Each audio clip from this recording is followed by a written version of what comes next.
সামনেই আসছে ভূত চতুর্দশী। বাঙালিদের মধ্যে ভূত চতুর্দশীর দিন ১৪ শাক খাওয়ার প্রথা রয়েছে। কিন্তু ১৪টা শাকই কেন? আর ভূত চতুর্দশীর দিনই ১৪ শাক কেন খেতে হবে? চলুন জানা পুজোর ঠিক আগের দিনকেই বলা হয় ভূত চতুর্দশী।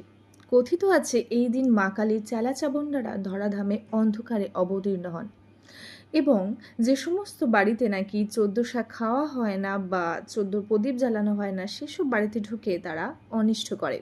তাই এই দিনটিকে বলা হয় ভূত। পুরাণ মতে কার্তিক মাসের এই তিথিতে শ্রীকৃষ্ণ বামন অবতার নিয়ে দানবরাজ বলিকে পাতালে প্রবেশ করিয়েছিলেন।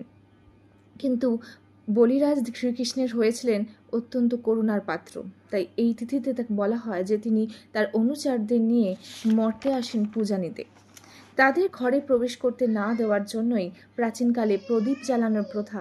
ধর্ম অনুসারে আবার এই দিনকেই নাকি পূর্বপুরুষরা মর্তে আসেন। তাদেরকে খুশি করতেই ১৪ প্রদীপ জ্বালানো হয় এবং ১৪ শাক খাওয়ানো হয় এবং অতৃপ্ত আত্মাদের যাতে অভিশাপ না লাগে, তাই এই প্রথা নাকি চালু হয়েছে। আবার বৈজ্ঞানিক মতে প্রাচীনকালে এই ঋতু পরিবর্তনের সময় নানান শারীরিক সমস্যা, অসুখ বিসুখ থেকে বাঁচার জন্য এই ১৪ শাক খাওয়ার প্রথা প্রচলন হয়।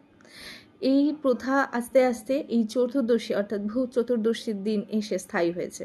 এই ১৪ শাক খেলে নানান রকম অসুখ বিসুখ থেকে মুক্তি লাভ। এর মধ্যে সাধারণত আমরা খেয়ে থাকি পলতা, সর্ষে, নিম পাতা, শুশনি শাক, জয়ন্তী শাক, ওল, ভাট পাতা, কেউ শাক, বেথে শাক, পলতা শাক, গুলঞ্চ শাক, সাঞ্চে শাক এবং শৌলাফ শাক।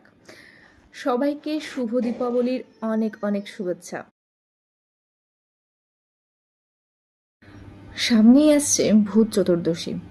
বাঙালিদের মধ্যে ভূত চতুর্দশীর দিন ১৪ শাক খাওয়ার প্রথা রয়েছে।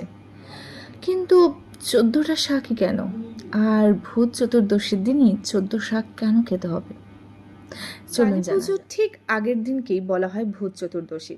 কথিত আছে এই দিন মা কালীর চেলা চাবুন্ডারা ধরাধামে অন্ধকারে অবতীর্ণ হন এবং যে সমস্ত বাড়িতে নাকি ১৪ শাক খাওয়া হয় না বা ১৪ প্রদীপ জ্বালানো হয় না, সেসব বাড়িতে ঢুকে তারা অনিষ্ট করে।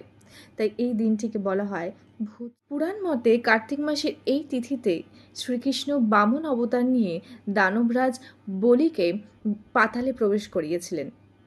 কিন্তু বলিরাজ শ্রীকৃষ্ণের হয়েছিলেন অত্যন্ত করুণার পাত্র। তাই এই তিথিতে তাকে বলা হয় যে তিনি তার অনুচরদের নিয়ে মর্তে আসেন পূজা নিতে। তাদের ঘরে প্রবেশ করতে না দেওয়ার জন্যই প্রাচীনকালে প্রদীপ জ্বালানোর প্রথা। ধর্ম অনুসারে আবার এই দিনকেই নাকি